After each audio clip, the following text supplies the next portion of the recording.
છે ગુજરાત સાથે મનીષા. અલ્પેશ ઠાકોરની ભાજપ સાથે જોડાવાની અટકળોએ ફરી જોર પકડ્યું છે. ચૂંટણીના ગણતરીના દિવસો બાકી છે અને છતાં અલ્પેશ ઠાકોર નિષ્ક્રિય જોવા મળી રહ્યા છે. બનાસકાંઠામાં પ્રભારી રાજીવ સાતવની સભામાં પણ તેમની ગેરહાજરી હતી તો કોંગ્રેસ માટે હજુ પણ પ્રચાર શરૂ ન કરવામાં આવતા અટકળો વહેતી થઈ છે. કોંગ્રેસથી અસંતુષ્ટ અલ્પેશ ઠાકોરને લઈ અનેક તર્ક વિતર્ક સામે આવી રહ્યા છે.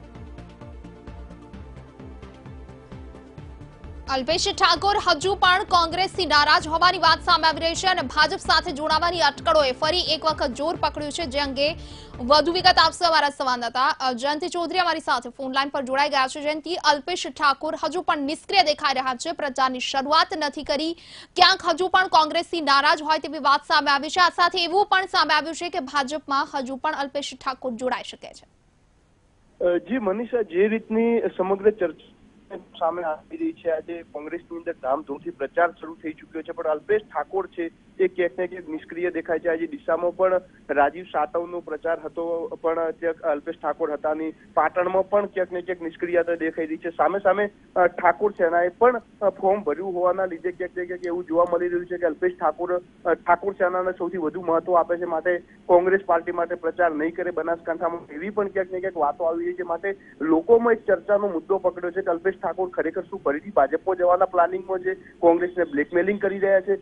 અલ્પેશ ઠાકોર ઉપર સૌથી મોટી મદાર કોંગ્રેસને હતી અને અલ્પેશ ઠાકોરે માંગ્યું છે, કોંગ્રેસે આપ્યું છે, છતાં પ્રચારનો સમય આવી ગયો છે, પણ અલ્પેશ ઠાકોર દ્વારા હજુ કોઈ પણ પ્રકારની સક્રિયતા પ્રમાણે પ્રચાર કરવામાં નથી આવી રહ્યો, જેને લઈને અનેક તર્ક વિતર્ક થઈ રહ્યા છે. અલ્પેશ ઠાકોર પણ કેટલાય દિવસોથી જ્યારથી બધા નામો જાહેર થયા છે ત્યાંથી સાયલેન્ટ ઝોનમાં હોય એવું લાગી રહ્યું છે, જેના લીધે અત્યારે જે લોકો છે લોકોના મોઢે એક ફરીથી નવી વાત ચાલુ થઈ છે કે શું અલ્પેશ ઠાકોર ખરેખર ભાજપમાં જવાના છે, તો ભાજપ માટે કામ કરી રહ્યા છે કે શું, એવું લોકોનું વારંવાર માની રહ્યા છે.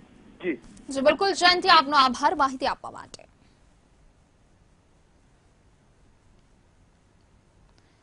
તો અલ્પેશ કથિરિયાના જામીન રદ થવાના મામલે સરકાર તરફથી હાઈકોર્ટમાં સોગંદનામું રજૂ કરવામાં આવ્યું અને આ મામલે વધુ સુનાવણી આગામી દિવસોમાં હાથ ધરવામાં આવશે. હાઈકોર્ટે સરકારને સોગંદનામું કરવા નિર્દેશ કર્યો હતો, પરંતુ અલ્પેશ કથિરિયા જામીન શરતોનું પાલન ન કરતો હોવાનો સરકારનો દાવો હતો.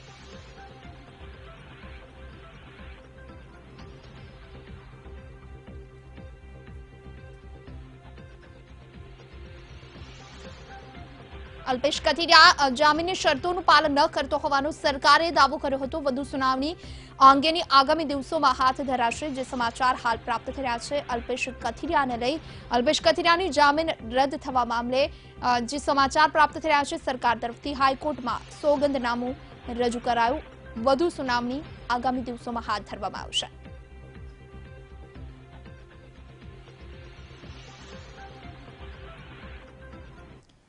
લોકસભા ચૂંટણીને લઈ આવતીકાલે પ્રધાનમંત્રી નરેન્દ્ર મોદી ગુજરાત આવી રહ્યા છે અને ત્યારે જૂનાગઢ અને પોરબંદર લોકસભાની બેઠકને લઈ પ્રધાનમંત્રી નરેન્દ્ર મોદી જનજાવાતી પ્રચારની શરૂઆત કરશે અને જ્યાં તેઓ વિશાળ જનમેદનીને સંબોધન કરશે.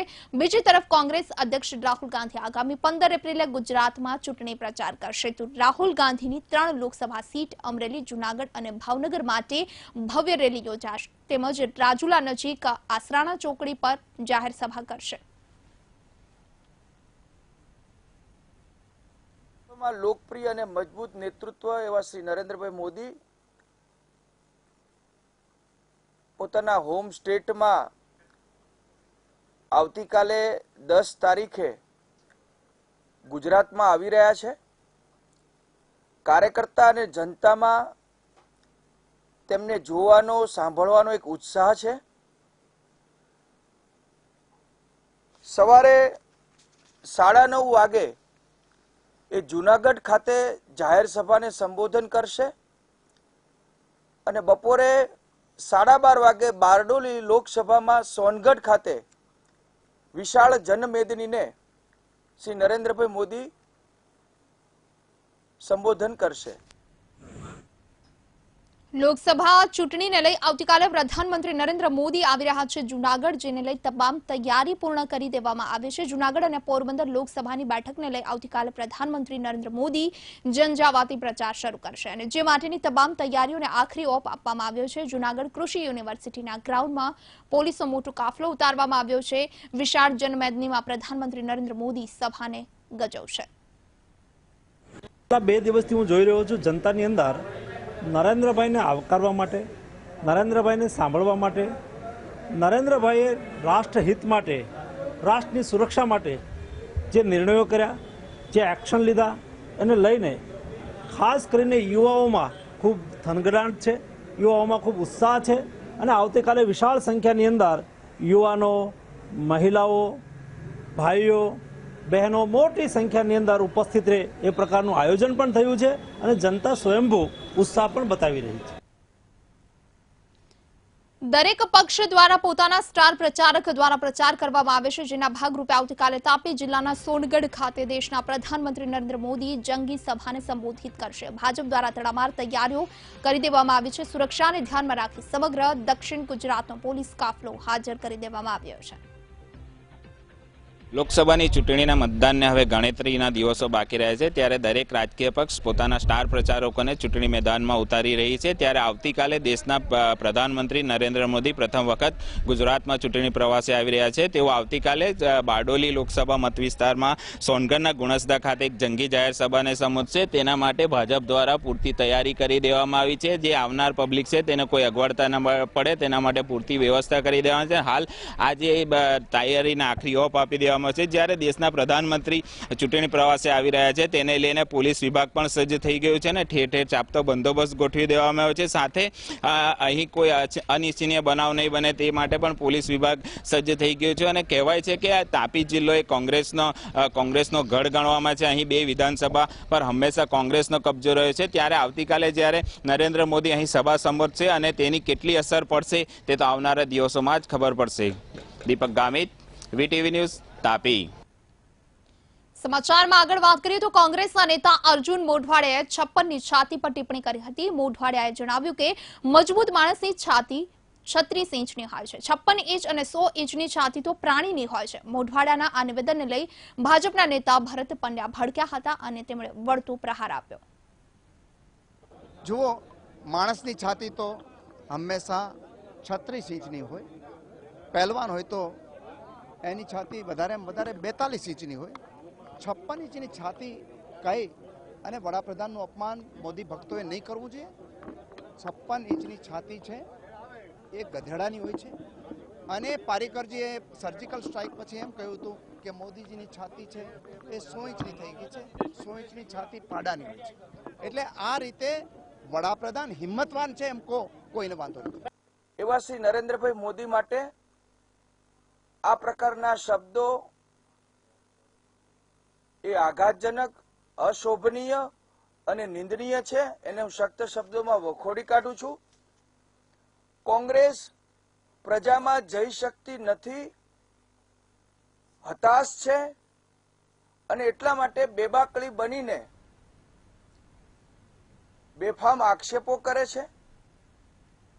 ભાજપના પ્રદેશ અધ્યક્ષ જીતુ વાઘાણીએ ફરી એકવાર કોંગ્રેસ પર આકરા પ્રહાર કર્યા. નવસારીના ડેસરા ગામમાં હાજર રહેલા વાઘાણીએ કોંગ્રેસને ફરી અપશબ્દ કહ્યા. જીતુ વાઘાણીએ કોંગ્રેસને નિશાને લેતા જણાવ્યું કે અમદાવાદના લતીફની માનસિકતા અને કોંગ્રેસની માનસિકતામાં કોઈ જ ફેર નથી. એટલું જ નહીં, વલસાડના ઇજ્જુ શેખ સાથે પણ વાઘાણીએ કોંગ્રેસની સરખામણી કરી. મહત્વનું છે કે અગાઉ પણ જીતુ વાઘાણીએ કોંગ્રેસના મંત્રીને લઈ અપશબ્દ કહ્યા હતા. કોંગ્રેસના મંત્રી મોહમ્મદ સુરતીને હરામજાદા ગણાવ્યા હતા. તો વાઘાણીએ જણાવ્યું હતું કે સુરતીની કારમાંથી હથિયાર મળ્યા તો શું તેમને હરામજાદા ન કહેવાય? શું તેઓ દેશદ્રોહી નથી? જીતુ વાઘાણીએ ફરી એક વખત જે વિવાદિત ટિપ્પણી કરી છે. જીતુ વાઘાણીએ કોંગ્રેસને ફરી એક વખત આડે હાથ લીધી છે. ડેસરા ગામમાં જીતુ વાઘાણીએ કોંગ્રેસ પર આકરા પ્રહારો કર્યા અને તેમણે જે ટિપ્પણી કરી, જે અપશબ્દ વાપર્યા તેના કારણે ટીકા થઈ રહી છે. કોંગ્રેસમાં રોષ જોવા મળી રહ્યો છે. સુરતમાં જીતુ વાઘાણીએ કોંગ્રેસના કાર્યકર્તાઓ માટે અભદ્ર ભાષાનો ઉપયોગ કર્યો. ત્યારે હવે આ મામલે કોંગ્રેસના ધારાસભ્ય પ્રતાપ દુધાતે પ્રતિક્રિયા આપે છે. ભાજપના પ્રદેશ પ્રમુખ જીતુ વાઘાણી હતાશ થઈ ગયા છે, જેના કારણે આ પ્રકારના નિવેદન આપ્યા છે. આ પહેલા પણ તેમણે ઘણી વખત આવા નિવેદન આપ્યા છે અને તેઓ માફી પણ માંગી ચૂક્યા છે. મહત્વનું છે, સુરતની અંદર કોંગ્રેસના કાર્યકરો સીધા પહોંચી નથી શકતા, જેના કારણે તેઓ તોફાન કરે છે. એક બનાવ બન્યો છે. જો હવે આ પ્રકારનો બીજો બનાવ બનશે તો તમને સુરત મુકાવતા પણ અમને વાર નહીં લાગે. ચૂંટણી શાંતિથી થવા દો, જેને જ્યાં મત દેવો છે ત્યાં મત દેવા દો. આ દરમિયાન તેમણે કોંગ્રેસના કાર્યકર્તાઓ પર અભદ્ર ભાષાનો ઉપયોગ કર્યો અને ત્યારબાદ તેમણે લોકોને ભાજપને મત આપવા માટે અપીલ કરી હતી. હું રાજ્યની જનતાને અહીંથી ચેતવવા માંગુ છું, ઓળખી લેજો જેના મનમાં પાપ છે, જેને લોકોને હેરાન જ કરવા છે, પરેશાન જ કરવા છે, એવા લોકોને ઓળખીને મિત્રો 23 તારીખે કમળના નિશાન ઉપર બટન દબાવીને ખોબલે ખોબલે મત આપો એવી વિનંતી કરું છું. જીતુભાઈ વાઘાણી એ એમની સંસ્કૃતિ છે, એમના સંસ્કાર છે. એણે અમને તો લુકા કીધા, પણ કોઈ મહિલાઓને ગાળ આપવાનું પણ એણે જ કામ કર્યું છે. ભૂતકાળની અંદર એને માફીઓ પણ માંગવી પડી છે. અને કોણ લુખ્ખા છે, કોણ હરામી છે, એ અમને શોભે ને એટલા માટે કે તમે મીડિયા મારફત જોઈ રહ્યા છો. ભારતીય જનતા પાર્ટી હતાશામાં ગઈ. હતાશાની અંદર વાઘોડિયાના એમના ધારાસભ્ય હોય, 3 દિવસથી તમે જોઈ રહ્યા છો કે જે વાસ્તવ નામના ધારાસભ્ય કઈ રીતનું વર્તન કરી રહ્યા છે. એ સત્તાથી દૂર જઈ રહ્યા છે. એ એમની સત્તાની જે સત્તા એમના ટકાવી નહીં રાખવાની હતાશા એ એની વાણી બતાવી રહી છે. ભાજપના પ્રદેશ પ્રમુખ જીતુ વાઘાણીએ કોંગ્રેસના મંત્રીને લઈ આપેલા નિવેદન પર ખુલાસો કર્યો છે અને તેમણે કહ્યું કે કોંગ્રેસ ખોટા સવાલ ઉઠાવી મતની રાજનીતિ કરવા માંગે છે. વલસાડ લોકસભાની બેઠક પર ચર્ચા માટે વાઘાણી હાજર રહ્યા હતા અને જ્યાં તેમણે સવાલ ઉઠાવ્યો કે કોંગ્રેસના મંત્રી મોહમ્મદ સુરતીની કારમાંથી હથિયાર મળ્યા તો શું તેમને હરામજાદા ન કહેવાય? શું તેઓ દેશદ્રોહી નથી? આ સાથે વાઘાણી આવા દેશદ્રોહીને મત ન આપવા માટે લોકોને અપીલ કરી. મોહમ્મદ સુરતી દેશદ્રોહી માણસ, એમની ગાડીમાંથી હથિયારો પકડાય, કોંગ્રેસની સરકાર હોય, આવા હરામજાદાની પાર્ટીને મત હોય ખરા? મેં એ કહ્યું હતું, કોંગ્રેસ અલગ રીતે લઈને એ માત્ર વોટ બેંકની રાજનીતિ કરીને ભડકાવવા માંગે છે. શું એ પ્રકારે પકડાણા હોય એ હરામજાદા ન કહેવાય, દેશદ્રોહી ન કહેવાય? તમારા કોંગ્રેસના મંત્રી એ પકડાય છે, એ ચોક્કસ હું કહું છું કે હરામજાદા જ છે. પાક વીમાના આંકડા જાહેર કરવાની માંગ સાથે કોંગ્રેસના જે 3 ધારાસભ્યો ધરણા પર ઉતર્યા હતા, આ 3 ધારાસભ્યોએ આખરે ધરણાને પૂર્ણ કરી દીધા. કોંગ્રેસના 3 ધારાસભ્યો સાથે ખેડૂત આગેવાનો જોઈન્ટ સેક્રેટરીની સાથે મુલાકાત કરી અને જોઈન્ટ સેક્રેટરીને વીમાના આંકડા જાહેર કરવાની રજૂઆત પણ કરી. તો આ સાથે પોલીસના સરકારના ઇશારે કામ કરતી હોવાનો આક્ષેપ પણ કર્યો. ધારાસભ્યોએ જણાવ્યું કે લાંબા સમયથી સરકાર પાસેથી માહિતી હતી, જો કે હજુ સુધી સરકાર તરફથી કોઈ જ જવાબ નથી મળ્યો. જે અધિકારીઓ સહકાર નથી આપતા તેવા અધિકારીઓ વિરુદ્ધ કાર્યવાહી થવી જોઈએ. જો કે આ મુલાકાત બાદ કોંગ્રેસના ધારાસભ્યોએ ધરણા પૂર્ણ કરી દીધા છે અને હવે આગામી સમયમાં રાજ્યપાલ સાથે મુલાકાત કરશે અને તેના માટે રાજ્યપાલ પાસે સમય માંગશે.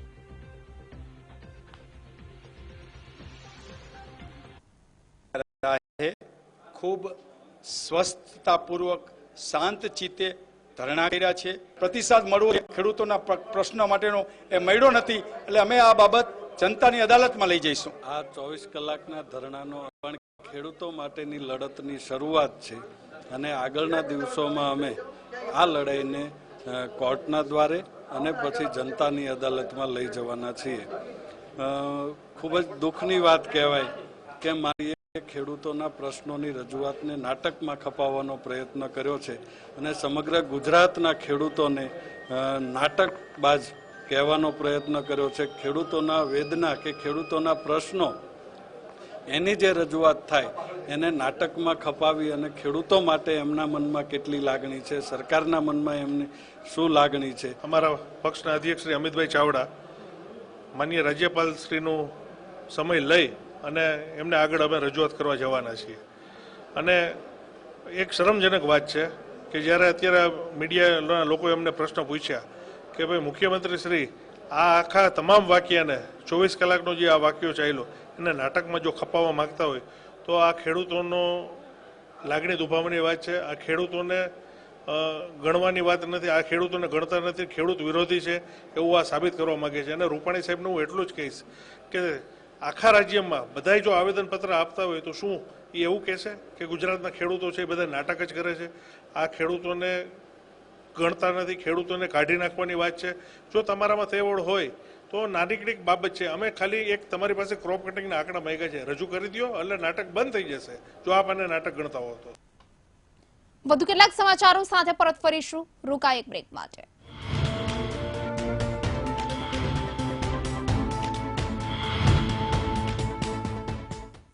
ઈરાદાઓથી પાક વીમા મુદ્દે કોંગ્રેસના 3 ધારાસભ્યોએ ધરણા કર્યા અને કોંગ્રેસના ધારાસભ્યોએ ધરણા કરતા ખેતી નિયામક ગાયબ થઈ ગયા હતા. કોંગ્રેસના ધારાસભ્યોના ધરણા પૂર્ણ થયા બાદ પણ ખેતી નિયામક અધિકારી ગાયબ જ રહ્યા. પીએમ મોદી કાર્યાલય ન પહોંચતા આખરે અનેક સવાલ ઉઠી રહ્યા છે.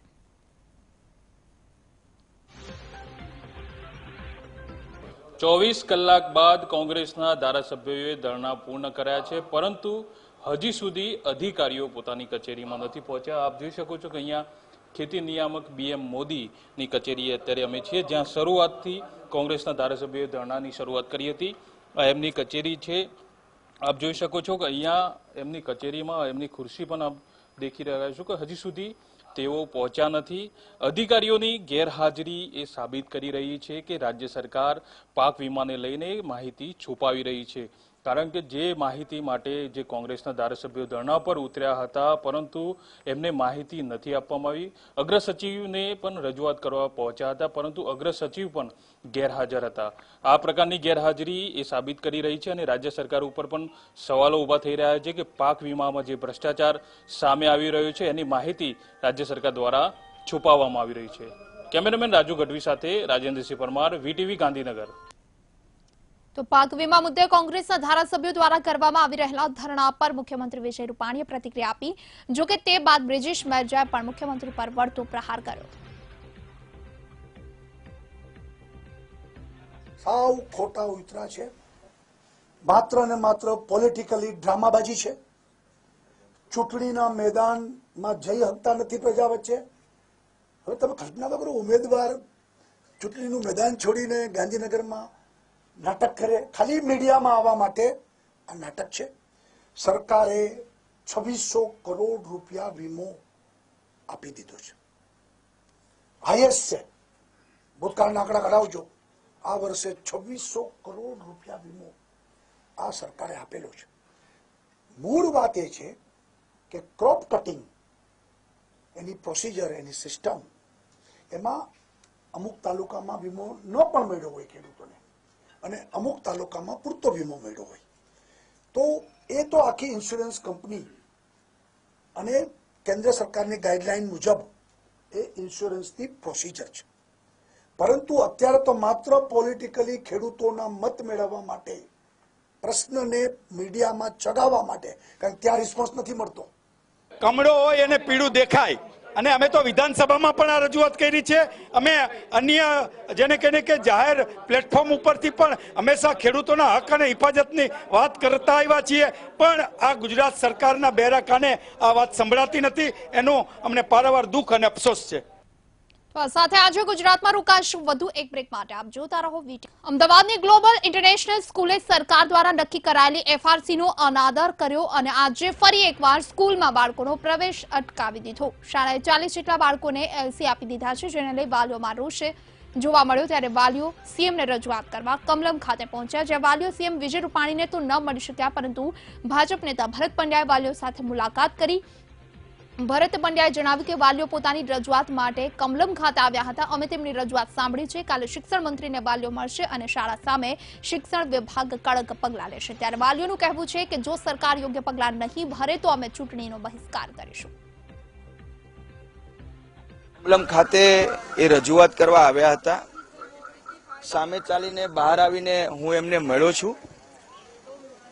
કાલે સવારે 8:30 વાગે ભૂપેન્દ્રસિંહજી ચુડાસમાના નિવાસસ્થાન ઉપર એમને મળવા માટે પણ કહ્યું છે.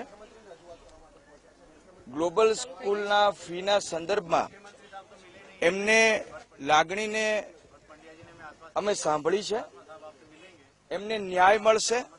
એમને કોઈ પણ પ્રકારનો અન્યાય થયો હશે એ અન્યાય દૂર કરવા માટે અમે પ્રામાણિકથી પ્રયત્ન કરીશું અને એફઆરસી દ્વારા જે કંઈ નિયમ હશે એ મુજબ જે તે સ્કૂલ ઉપર શિક્ષણ વિભાગ પગલાં પણ લેશે. કાલે ભૂપેન્દ્રસિંહજી ચુડાસમાને મળીને એ બધી વિગત મૂકશે અને પછી શિક્ષણ મંત્રી એના ઉપર આગળ એક્શન લેશે. हम कमलम में मिलने इसलिए आए थे कि हमें पता चला कि सीएम साहब यहाँ आने वाले हैं, तो हम उनसे रिक्वेस्ट करने आए थे कि साहब आपके कहने पे हम फीस भर देते हैं. आप बोलिए जो स्कूल बोल रहा है वो भर दें, आप बोलिए एफआरसी भर रहा है बोल रहा है वो भर दीजिए. तो वो जो बोले हम भरने को तैयार है, लेकिन वो खुद मिले नहीं. भरत पंड्या साहब को उन्होंने भेजा. भरत पंड्या साहब ने अभी चुड़ासमा जी से बात की और हमें आश्वासन दिया कि वो सुबह 8:30 बजे मिलेंगे और उसके बाद वो कोई ना कोई एक्शन लेंगे. अब हमें नहीं लगता कि क्या एक्शन होने वाला है। अगर कल तक कोई एक्शन नहीं हुआ, बच्चे स्कूल में नहीं गए, तो हम पूरे गुजरात के वाड़ी मंडल मिलकर के ये चुनाव का बहिष्कार करेंगे और पीएमओ के अंदर भी इसकी कंप्लेंट करेंगे हम। તો સાથે નજર કરીએ સટાસટ ન્યૂઝ પર। આવતીકાલે ગુજરાતના પ્રવાસ દરમિયાન પ્રધાનમંત્રી મોદી જૂનાગઢ જતા પહેલા રાજકોટની પણ લેશે મુલાકાત। રાજકોટમાં આગેવાનો સાથે પીએમ મોદી કરશે ચર્ચા। તો રાજકોટમાં બેઠક બાદ જૂનાગઢ જવા માટે થશે રવાના। કોંગ્રેસના નેતા અર્જુન મોઢવાડિયાએ 56ની છાતી પર કરી ટિપ્પણી। મોઢવાડિયાએ જણાવ્યું કે મજબૂત માણસની છાતી 36 ઇંચ હોય છે, 56 ઇંચ અને 100 ઇંચની છાતી તો પ્રાણીની હોય છે। મોઢવાડિયાના નિવેદન બાદ ગરમાયું રાજકારણ। ભાજપના પ્રદેશ પ્રમુખ જીતુ વાઘાણીની વધી શકે છે મુશ્કેલી। વિવાદિત નિવેદન બાદ હવે સુરત કોંગ્રેસ જીતુ વાઘાણી સામે ફોજદારી કાર્યવાહી કરશે। વિવાદિત નિવેદન પર જીતુ વાઘાણીએ કરી સ્પષ્ટતા। કોંગ્રેસના નેતા મોહમ્મદ સુરતીની કારમાંથી હથિયારો મળતા જીતુ વાઘાણીએ કરી હતી વિવાદિત ટિપ્પણી। જીતુ વાઘાણીએ દેશદ્રોહીઓને મત ન આપવા માટે કરી હતી અપીલ। બનાસકાંઠાના વાવના ધારાસભ્ય ગેનીબેન ઠાકોરે ફરી આપ્યું વિવાદિત નિવેદન। ડીસામાં કોંગ્રેસની સભામાં ગેનીબેને જણાવ્યું કે ભાજપે કહ્યું હતું જો સરકાર આવશે તો વિદેશમાં જે કોંગ્રેસી નેતાઓનું કાળું નાણું છે તે પાછું લાવીશું, ત્યારે કેમ ન લાવ્યા। ભાજપના સંકલ્પ પત્ર સામે ગુજરાત કોંગ્રેસ પ્રભારી રાજીવ સાતવના સવાલ। રાજીવ સાતવનો આરોપ ભાજપ રામ મંદિર નામે ગંદી રાજનીતિ કરવા માંગે છે, એટલે જ ભાજપે પોતાના ચૂંટણી ઢંઢેરામાં યુવા વર્ગ કે ખેડૂતોને કોઈનો ઉલ્લેખ નથી કર્યો। પાટણના ધધણા ગામે ભાજપના આગેવાનો વચ્ચે મારામારી। રાધનપુર મત વિસ્તારના ભાજપના ઇન્ચાર્જ ભરત આર્ય પર હુમલો। ભાજપના જ નેતાએ કર્યો હુમલો। ભાજપના નેતા દાનાભાઈ સિંધવ અને તેમના ભાઈએ કર્યો હુમલો। પંચમહાલ બેઠકની કોંગ્રેસના ઉમેદવાર વીકે ખાંટે શરૂ કર્યો ચૂંટણી પ્રચાર। વીકે ખાંટ ભાજપ પર કર્યા પ્રહાર, કહ્યું અમે ભાજપની અનીતિનો પર્દાફાશ કરીશું। ભાજપની સત્તા હવે ટકવાની નથી। અગાઉની સરકારે ફક્ત વાયદાઓ જ કર્યા છે, જ્યારે કોંગ્રેસે બીજા રાજ્યોમાં આપેલા વચન પૂર્ણ કર્યા। રાજકોટ શહેરમાં વધુ એક દુષ્કર્મની ઘટના આવી સામે। દુષ્કર્મની ફરિયાદના આધારે પોલીસે એક સગીર સહિત 2 આરોપીઓની કરી ધરપકડ। છેલ્લા 3 દિવસમાં રાજકોટ શહેરમાં દુષ્કર્મની ત્રીજી ઘટના। સુરતમાં તસ્કરોનું તરખાટ। ઉત્તરાયણમાં ઓપેરા બિલ્ડિંગમાં તસ્કરો ત્રાટક્યા। બિલ્ડિંગનો દરવાજો ન ખોલતા ચપ્પલ અને બૂટની કરી ચોરી। તસ્કરોને રોકતા એક વ્યક્તિ પર કર્યો તીક્ષ્ણ હથિયાર વડે હુમલો। પોલીસે સીસીટીવીના આધારે શરૂ કરી તપાસ। અમદાવાદમાં ઘરેલુ હિંસાના 2 કિસ્સા આવ્યા સામે। ચાંદખેડામાં ડીપીએસ સ્કૂલની શિક્ષિકાએ પતિ વિરુદ્ધ માનસિક ત્રાસ આપવાની ફરિયાદ નોંધાવી, તો સાબરમતી પોલીસ સ્ટેશનમાં કોન્સ્ટેબલ સામે પણ પત્નીએ નોંધાવી ફરિયાદ। બનાસકાંઠા બેઠકના ઉમેદવાર પરબત પટેલ માટે પુરુષોત્તમ રૂપાલાએ કર્યો પ્રચાર। કેન્દ્રીય મંત્રી પુરુષોત્તમ રૂપાલાએ બનાસકાંઠાના ધાનેરામાં સભા સંબોધી। ભાજપના સંકલ્પ પત્રની ગુજરાતી આવૃત્તિનું વિમોચન કરાયું। સીએમ વિજય રૂપાણીએ સંકલ્પ પત્રની ગુજરાતી આવૃત્તિ રજૂ કરી। આ દરમિયાન સીએમ વિજય રૂપાણીએ કોંગ્રેસને આડે હાથ લીધી। સીએમ રૂપાણીએ કહ્યું કે કોંગ્રેસ માત્ર એક જ પરિવારની વાત કરે, જ્યારે ભાજપ જનતાના દિલની વાત કરે છે। કોંગ્રેસના નેતા સિદ્ધાર્થ પટેલની પત્રકાર પરિષદ। ભાજપના ચૂંટણી ઢંઢેરા પર કોંગ્રેસના નેતા સિદ્ધાર્થ પટેલે સવાલ ઉઠાવ્યા। કહ્યું કે ભાજપે 2014માં યુવાનોને રોજગારી, ખેડૂતોના દેવા માફી જેવા અનેક વાયદા કર્યા હતા, પણ આજ દિન સુધી પૂરા નથી થયા। ડીસામાં રાજીવ સાતવે કોંગ્રેસના કાર્યાલયનું ઉદ્ઘાટન કર્યું। કાર્યાલયના ઉદ્ઘાટન બાદ રાજીવ સાતવે આપ્યું નિવેદન। ભાજપ માત્ર 2 લોકોની જ પાર્ટી છે અને કોંગ્રેસ કાર્યકર્તાઓની પાર્ટી છે। રાજ્યમાં કોંગ્રેસ 26 બેઠકો પર જીત તરફ આગળ વધી રહી છે। લોકસભા ચૂંટણી પહેલા કોંગ્રેસને વધુ એક મોટો ઝટકો લાગી શકે છે। જોધાજી ઠાકોર ભાજપમાં જોડાઈ શકે છે। જોધાજી ઠાકોર કોંગ્રેસ જગદીશ ઠાકોરને ટિકિટ આપતા નારાજ છે। પુરુષોત્તમ રૂપાલાની હાજરીમાં જોધાજી ભાજપનો કેસ ધારણ કરે તેવી શક્યતા।